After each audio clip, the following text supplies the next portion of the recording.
Bonjour à tous, Zénat Nazaroudine, responsable marketing Microfocus. Bienvenue à notre webinaire de retour d'expérience client DevOps. On va démarrer. Donc, avant de démarrer, quelques conseils pratiques sur l'outil. Vous pouvez poser vos questions à tout moment dans le module questions qui se trouve en bas à droite de l'écran. Et vous pouvez également télécharger la présentation slide ainsi que la documentation associée à cette thématique dans le module Handout qui se trouve également en bas à droite de l'écran. Donc l'agenda, que va-t-on découvrir aujourd'hui? Bien, tout d'abord, le webinaire va être co-animé par Gérard Daniel, qui est notre DevOps évangéliste, et également Gwendal Jabot, qui est le responsable technique DevOps Sogeti. Donc l'agenda, on va démarrer par une vision Enterprise DevOps Microfocus, suivi d'une présentation et retour d'expérience client Sogeti. On finira par les points clés à retenir et bien sûr à la fin, on répondra à toutes vos questions. Donc voilà, donc je passe la main à Gérard. Merci Zénat. Alors effectivement, je voudrais dérouler avec vous en quelques slides, puisque on va quand même consacrer la majeure partie de ce webinaire au retour d'expérience.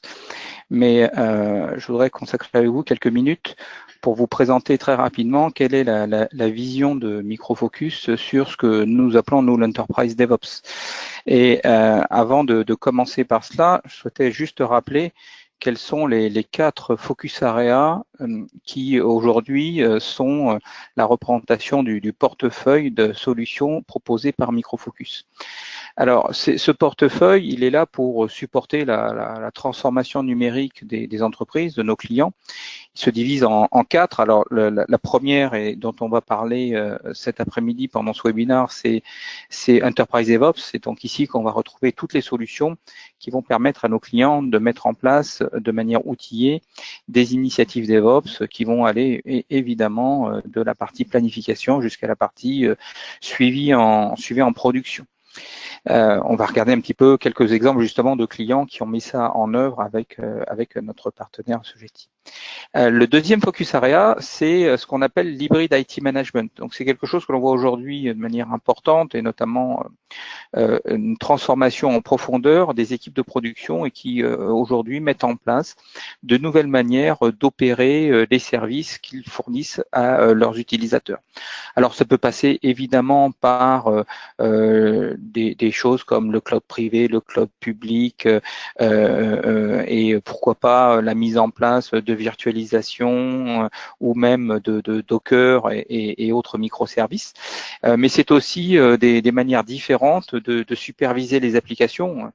Les applications aujourd'hui qui s'exécutent dans le cloud de manière élastique, vous comprenez bien que évidemment on va devoir mettre en œuvre d'autres techniques pour superviser leur bon fonctionnement, et on va aussi surtout s'intéresser au ressenti utilisateur final et non pas simplement monitorer l'infrastructure.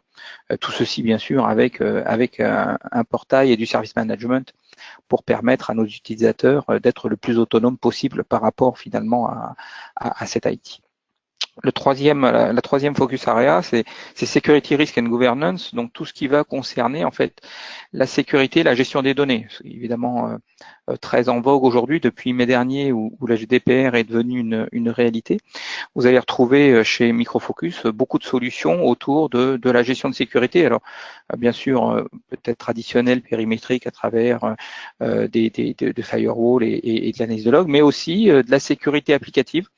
On va en parler un petit peu dans la partie Enterprise DevOps, mais effectivement, les applications deviennent souvent une porte d'entrée principale des hackers dans le système d'information. Il est important d'être capable de sécuriser dès le code lui-même.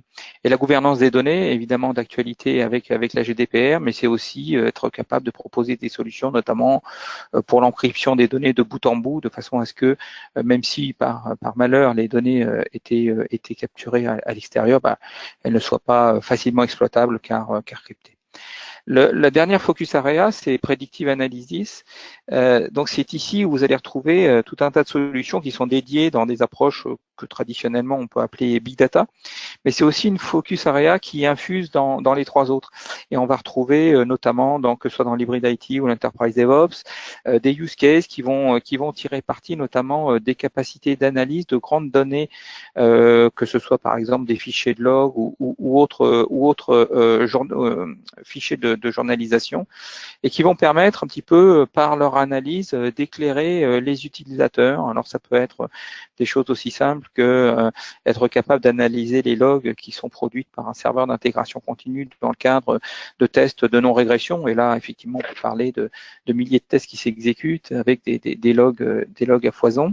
Ou alors, côté Hybrid IT Management, des use cases qui vont notamment analyser le comportement de l'application et pourquoi pas même être capable d'aller prédire que l'application, si elle continue comme elle continue de s'exécuter, risque de se trouver dans une situation instable et proposer une coupure de service. Et donc là, d'alerter l'utilisateur en anticipation d'une erreur avant qu'elle survienne.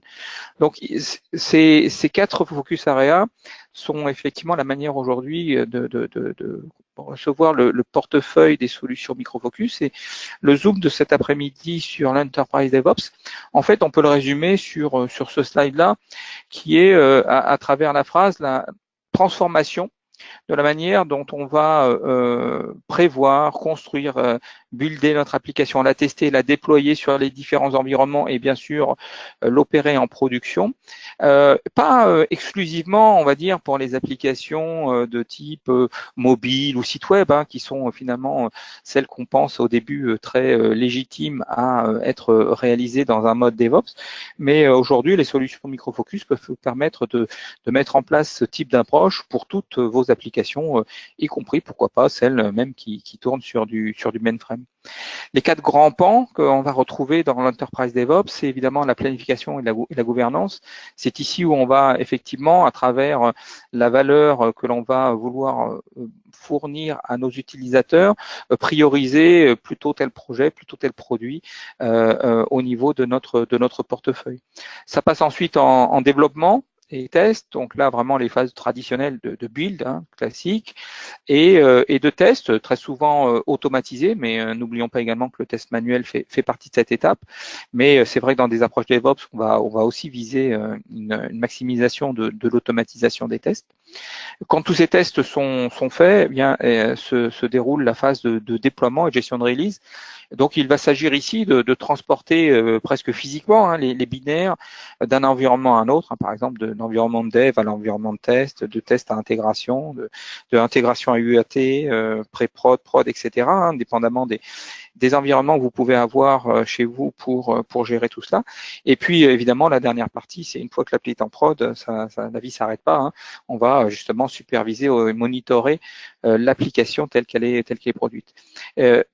Tout ceci, en général, se faisant dans une organisation plutôt qu'on appelle en mode produit, c'est-à-dire chez beaucoup de nos clients, on voit des transitions de passage du mode projet en mode produit, avec très souvent des pratiques comme le développement agile, comme l'intégration continue ou le déploiement en continu. Et on va voir qu'à travers les différents retours d'expérience qui vont être faits, eh bien, en fonction de la maturité de nos clients, certains activent ou pas ces différentes approches.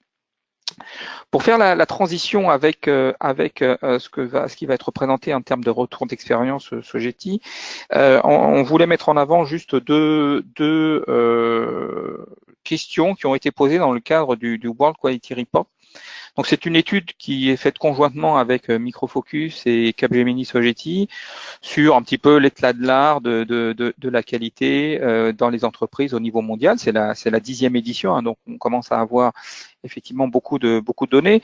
Vous pourrez, si vous le souhaitez, télécharger cette édition du World Quality Report dans la section Handout, comme l'a indiqué Zénat en introduction. Et parmi les deux questions qu'on voulait mettre en avant, alors il y en a beaucoup, mais donc on a essayé d'en prendre deux parce qu'on pense qu'elles sont très représentatives, à la fois de finalement où en sont aujourd'hui les entreprises dans la mise en place d'une initiative DevOps, et puis également intéressant de voir finalement quelle est la tendance par rapport aux dernières années. Ce qui est certainement le plus emblématique, c'est le premier ensemble de jeux de données où il y a aujourd'hui, en 2018, 2019, il y a seulement 1% des répondants qui nous disent que effectivement les principes DevOps ne sont pas applicables dans leur cadre, alors qu'il y a encore quelques années, ils étaient pas loin de 20%. Donc ça montre un petit peu la démocratisation qu'ont eu ces approches DevOps dans les entreprises, et qui montre qu'aujourd'hui, quand je disais que ça s'applique à toutes les applications, c'est vrai que aujourd'hui, j'ai du mal à voir chez nos clients des cas où il n'y aurait pas de possibilité de mettre en place finalement ces principes DevOps. Et puis la deuxième question qu'on voulait aussi mettre en avant, c'est sur certaines pratiques du DevOps, qui là finalement touche beaucoup de choses. Alors, au-delà de la répartition et des questions, ce qui est intéressant de voir, c'est que la barre verte, qui représente finalement des réponses de type j'ai aucune idée de quoi vous parlez, ou non, j'ai pas l'intention d'implémenter cela, elle représente dans le meilleur des cas 20%. C'est-à-dire on a un cinquième des personnes simplement qui se sentent pas concernées par le point en question. Les 4 autres cinquièmes sont soit en train déjà d'utiliser, soit l'ont prévu. Et là, on va parler quand même de pratiques qui sont quand même assez importantes, que ce soit l'utilisation du cloud pour gérer des environnements de dev ou des environnements de test, que ce soit les pratiques agiles pour notamment couper en petits morceaux les fameuses user stories, des choses qu'il y a à faire pour être capable de les absorber plus facilement dans des releases. C'est l'automatisation du déploiement, c'est l'usage de ce qu'on appelle la virtualisation. Donc là, si je le traduis en français, je vais parler plutôt de bouchonnage, de façon à ce que les applications dans des environnements de dev et test puissent être utilisées finalement indépendamment du reste du système d'information. Donc on voit que tout ça, au-delà de se dire je fais du DevOps, ce sont aussi des pratiques qui ont infusé chez nos clients. Et c'est pour ça qu'effectivement, on souhaitait, avec notre partenaire Sogeti, faire la transition et vous montrer à travers à la fois leur centre d'expertise et des retours clients, quelles sont finalement les pratiques qui sont mises en place, comment elles sont mises en place et quel type de retour sur investissement elles ont. Je vais à ce stade donc céder la parole à Gwendal, qui va effectivement nous présenter Sogeti et les pratiques diverses. Alors, Merci. 2 minutes pour changer le présentateur. Gwendal, je t'ai donné la main. Ça devrait être bon, dites-moi si c'est bien le cas. C'est superbe, vas-y. Parfait. Donc bonjour à tous. Donc moi je suis Gwendal Jabot, je suis responsable technique dans un des centres de développement de Sogeti. Donc je vais vous présenter un retour d'expérience sur le DevOps chez nous. Quelques mots sur Sogeti tout d'abord. Alors nous on est un acteur technologique de référence au service de votre performance. On est leader dans le domaine du test, de la cybersécurité et dans le développement des marchés locaux. Et on travaille vraiment pour être innovant au niveau du monde agile et cloud. Et ça tombe bien parce que c'est des choses qui vont bien avec le DevOps. Nous, on accompagne nos clients en proximité dans leur transformation digitale, en leur fournissant des solutions qui sont sur mesure, agiles et flexibles. On a une vraie expertise technologique avec une approche intégrée en DevOps sur les 3 domaines que je viens de citer. Et on veut vraiment se positionner en accélérateur d'innovation auprès de vous, grâce à nos plateformes et à nos démarches d'innovation, en mobilisant notre écosystème de partenaires comme Microfocus, évidemment, et aussi les compétences qu'on peut avoir, que ce soit au niveau local, national ou mondial, avec le groupe Capgemini. On est Sogeti, c'est 3000 consultants en France qui sont répartis sur 18 implantations. Voilà. Et on a notamment 4 centres d'excellence. Le European DevOps Cloud Center, dont je fais partie, qui est basé à Rennes et sur lequel nous, on est spécialisé dans le build d'applications. Je vais en parler un petit peu plus ensuite. On a un centre avec lequel on partage on travaille de façon proche, qui est le European Software Testing Center, qui est basé à Bordeaux, donc qui lui a une expertise dans le test. Et on a 2 centres à Paris et à Toulouse qui eux travaillent sur la sécurité et les opérations. On a aussi 2 centres offshore au Maroc et en Inde qu'on peut activer sur des projets. Voilà, donc c'est pour ça qu'on essaye vraiment on a une approche locale mais aussi avec des capacités internationales. Au niveau du DevOps Cloud Center, donc nous, notre activité, c'est des projets de build d'applications avec vraiment par défaut un fonctionnement en agile et en DevOps. On réalise des solutions sur mesure. Nous, on est capable de travailler de la partie collecte des besoins fonctionnels. On a une équipe de designers dédiés, donc travailler aussi sur tout ce qui est UX, UI. Avec notre équipe d'architecture, vous proposez des solutions, toutes ces choses-là, pour avoir quelque chose qui est vraiment fait pour vous. Je disais qu'on travaille en Agile et en DevOps, donc ça, ce sont nos offres par défaut. Évidemment, suivant les souhaits ou les capacités des différents projets ou des différents clients, on s'adapte. On est tout aussi bien capable de proposer des projets en cycle en V plus classiques ou pas en DevOps. On travaille en engagement forfaitaire, c'est pareil, j'en parlerai un petit peu plus, mais on arrive à s'engager sur des fonctionnements agiles en forfait avec vous, sur des applications qu'on réalise soit on-premise, soit sur du cloud de façon native, et on est capable d'intervenir de la partie développement jusqu'à le maintien en conditions opérationnelles et la partie hébergement. On a une expertise fonctionnelle qui est sur des applications de gestion et notamment du SIRH. On intervient aussi régulièrement sur des portails et des API et puis des applications mobiles, smartphone ou web. Le centre le DCC, c'est 100 personnes, 90 personnes qui sont situées en France, donc à Rennes, et une dizaine de personnes qui sont situées au Maroc, mais on travaille en une seule équipe, c'est-à-dire que les équipes marocaines utilisent les mêmes outils, les mêmes procédures que nous, et sur nos projets, on a des équipes mixtes franco-marocaines. L'idée étant de proposer la meilleure proximité, les meilleurs coûts possibles. Voilà, si vous souhaitez avoir plus d'informations sur tout ça, vous avez nos managers sur la droite, n'hésitez pas à les contacter. Sur notre offre, nous, on propose ce qu'on appelle le DevOps Build Cycle, c'est-à-dire du DevOps as a Service, du build d'application de bout en bout, vraiment de la partie dev jusqu'à l'opération, qu'on travaille donc sur du SI client ou sur des natives, et on amène tout un ensemble de pratiques DevOps, donc des process, de l'outillage, du test, de l'automatisation. Donc nous, on est en capacité de vous proposer tout un catalogue, mais par contre, si nos clients ont déjà des procédures ou des outils qu'ils souhaitent utiliser, on s'adapte et on est capable d'utiliser les autres. On propose un service qui est externalisé dans notre centre de Rennes. Donc nous, on adresse des clients qui sont situés soit en France, soit au niveau européen, et on travaille à distance avec eux en méthodologie agile. Un petit point sur notre engagement forfaitaire pour vous expliquer comment on travaille. On propose un ensemble de 3 premiers sprints en engagement capacitaire, voilà, où on fournit une équipe, et à la fin de ces 3 sprints, on regarde la vélocité moyenne des sprints 2 et 3, et à partir de ce moment-là, on est capable de s'engager en forfaitaire, vraiment sur un engagement de vélocité, un nombre de points réalisés sur les projets. Le DevOps, pour nous, c'est tout un ensemble de pratiques, comme le disait Gérard, et nous, notre vision, c'est qu'il n'y a pas forcément de pratiques DevOps parfaites, ou en tout cas, il ne faut pas avoir peur de travailler ou de parler de DevOps, même si on ne coche pas toutes les cases. Et c'est ce qu'on essaye vraiment de pousser auprès de nos clients, c'est-à-dire voir avec eux où ils en sont aujourd'hui et comment les amener à l'étape suivante. Donc là, c'est un petit tableau qui présente un certain nombre de clients sur lesquels on a des projets actifs aujourd'hui, que ce soit dans l'industrie pétrolière, le bâtiment public, le transport, l'automobile ou la grande distribution. Et ensuite, on fait le point avec eux sur les processus qu'ils ont en place, des choses comme la gestion des versions, l'intégration des équipes dev avec des ops, mais aussi tout ce qu'ils ont en automatisation actuellement et là où ils veulent aller.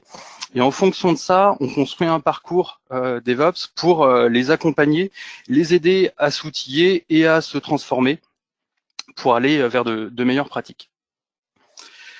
On propose, nous, notre propre plateforme d'intégration continue, et nous, notre vision de DevOps, voilà ce qu'on amène, c'est dès les postes de développement, être au plus proche de l'environnement de production, en en faisant que les développeurs utilisent des machines virtuelles, des containers, donc voilà, vraiment être au plus proche, et tout un ensemble de scripts, de choses comme ça, pour gagner du temps, automatiser les tâches. On se base sur des serveurs d'automatisation pour proposer de façon assez classique de l'intégration continue, donc avec des services qui vont des tests unitaires, de la mesure de qualité, builder, packager d'applications, la gestion d'archives binaires avec des dépôts. Et ensuite, on est capable de proposer aussi du déploiement continu, que ce soit chez nous pour nos phases de qualification et de tests internes, que ce soit des tests fonctionnels de sécurité de type OWASP, ou on est aussi capable ensuite de déployer chez le client pour son propre environnement de qualification et jusqu'en production. Comme toujours, nous on vient avec nos outils, mais sinon on est tout à fait capable de s'adapter aux outils clients, comme je le présenterai en dessous. Les REX, donc sur deux projets qui sont en cours de réalisation chez nous. Un premier dans le secteur automobile. Là, le but initial du projet, c'était de réaliser une application de mise à jour de logiciels embarqués, donc dans les garages, que les utilisateurs du grand public ou les gestionnaires de flotte automobile soient en capacité de mettre à jour eux-mêmes le logiciel de leur voiture, donc les cartes de GPS, toutes ces choses-là. Et donc c'est un projet qu'on a démarré en février 2018. Au jour d'aujourd'hui, on a une vision jusqu'à juin 2019 et on espère continuer au-delà. C'est un projet qui est en full DevOps et en agile sur des sprints de 3 semaines. La solution est hébergée sur du cloud Azure. Et en termes techniques de technologie, on utilise du Java avec du Spring Boot et on utilise la stack ELK, Elasticsearch Kibana pour exploiter les logs issus des applications et présenter des rapports, que ce soit techniques ou pour le marketing. En termes d'organisation de l'équipe, côté Sogeti, comme on a un gros projet qui regroupe plusieurs petits projets, on a 2 responsables techniques, 3 développeurs et un testeur qui sont tous à plein temps. On a aussi des ressources qui sont en support, qui sont 4 personnes différentes et qui forment un équivalent temps plein. Un engagement manager qui est chez nous un équivalent chef de projet, un architecte, un designer UX/UI et un Scrum Master. Et chez le client, on a évidemment le Product Owner. On retrouve l'Ops aussi qui fonctionne chez le client, et on a placé sur un demi-équivalent temps plein un proxy Product Owner pour aider dans la réalisation des user stories et le suivi fonctionnel. Les gains qu'on a pu constater avec notre client sur la mise en place du DevOps, donc autant en outillage qu'en termes de processus, c'est qu'on a vraiment une flexibilité technique. Je vous le présenterai juste après. On est en train de mettre en place une solution qui est complexe et qui évolue régulièrement avec beaucoup d'interlocuteurs. Et le fait de travailler en DevOps et de mettre justement tout le monde autour de la table et de prendre en compte les besoins de chacun a permis de travailler plus rapidement, de détecter les éventuels problèmes en amont. Et ça a été très apprécié par tout le monde. On est en interaction avec différents environnements clients, que ce soit pour des problématiques d'authentification dans leur système, de récupération de cartes et des fichiers qui sont un peu dans différents endroits du SI client, et donc qui nécessitent qui utilisent des protocoles ou des systèmes qui peuvent être aussi tous différents. Et aussi, dans un des sous-projets qu'on réalise pour eux, c'est une application qui sert de proxy d'API et qui, elle, est directement intégrée dans l'infrastructure du client. Donc, pour mettre en place ceci, on a dû évidemment travailler avec les ops pour préparer le déploiement et l'exploitation, mais aussi avec leurs équipes de sécurité pour respecter leurs normes, et avec les équipes de développeurs internes pour se mettre d'accord sur les normes, sur les choses comme ça, pour quand ils reprendront l'exploitation. Donc, le DevOps, ça a vraiment été ça, c'était vraiment permis de mettre tout le monde autour d'une table pour faciliter les choses. Un schéma vraiment au niveau du projet actuel, donc qui est centré sur ce que vous voyez au milieu de l'écran, là, Update App, qui est cette application qui permet de télécharger des mises à jour donc dans le système du client, de les déposer sur une clé USB et ensuite de brancher cette clé USB sur la voiture pour la mettre à jour. Et donc, on a eu besoin, voilà, de travailler sur l'authentification, sur le back-end du client et sur leur NAS pour récupérer tous les fichiers. Et ce qui s'est passé, c'est que nous, on est intervenu auprès de ce client seulement initialement pour cette application-là, et il a fait appel à nous ensuite pour plusieurs autres parties.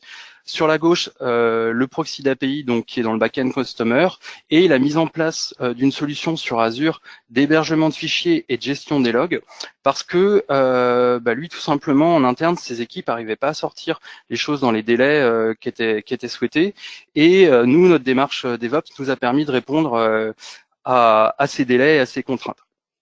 Donc voilà, pour résumer, un projet qui a nécessité vraiment la participation de nombreux acteurs différents, de contraintes fonctionnelles et techniques qui évoluaient constamment.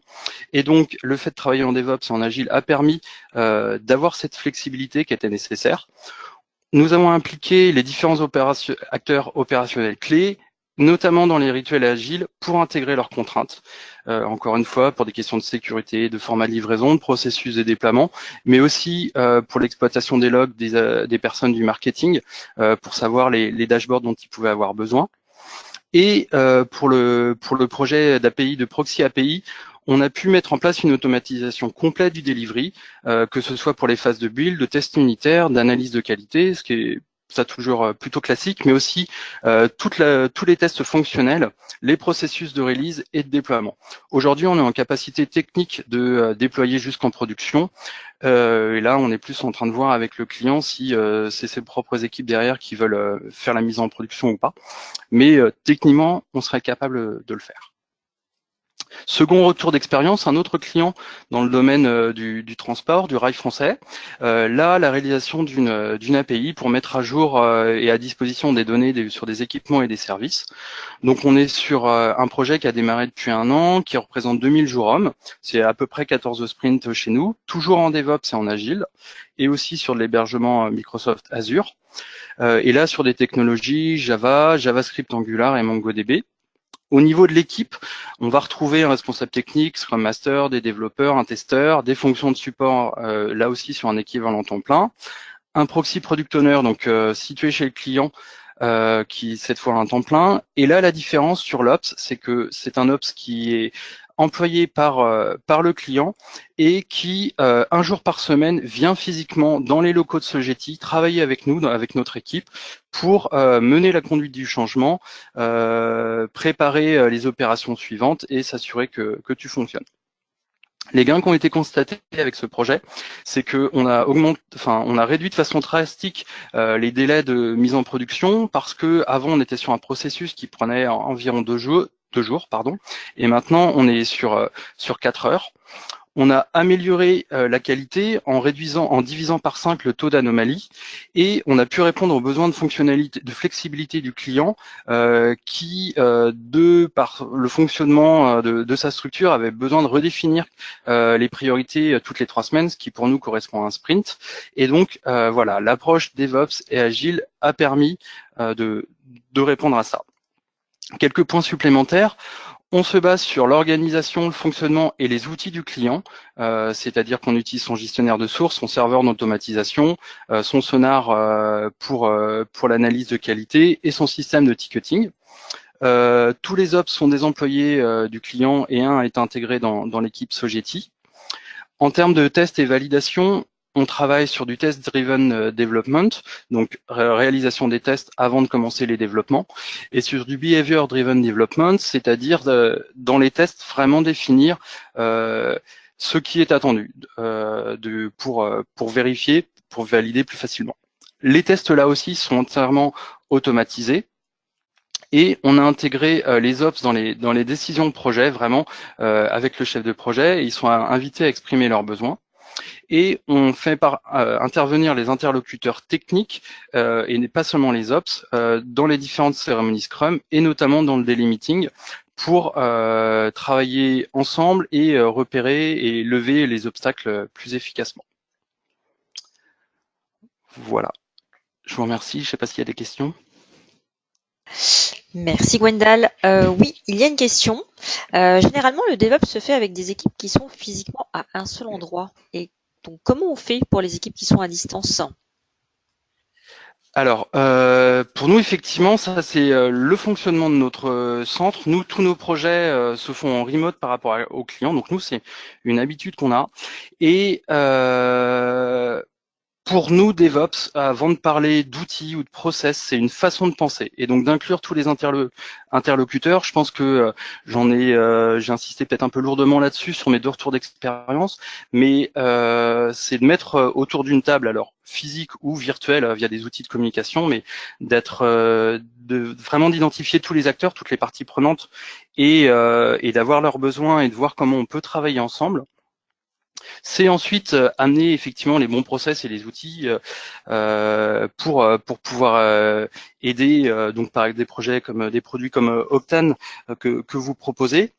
Et puis donc nous, ça c'est nos habitudes de fonctionnement avec nos clients, et c'est ce qu'on fait aussi en interne dans notre centre de Rennes, parce que je disais, nous on a une équipe qui est déportée au Maroc, mais qui est vraiment intégrée, c'est-à-dire qu'on utilise tous les mêmes outils, on les intègre, on a des équipes qui sont mixtes France-Maroc, et on a mis en place un certain nombre d'outils pour améliorer la communication. On a par exemple ce qu'on appelle des fenêtres virtuelles, donc des sortes de webcams qui fonctionnent constamment entre les équipes Maroc et France pour faire comme si finalement on n'avait qu'une seule équipe.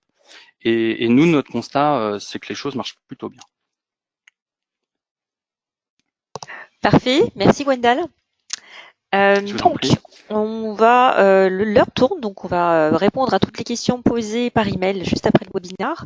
Donc, avant de conclure, on vous invite à regarder le site Enterprise DevOps pour toutes questions complémentaires. Et surtout, ne manquez pas les prochains salons où on sera présent. Donc, mardi prochain, on sera présent à la Journée française des tests logiciels.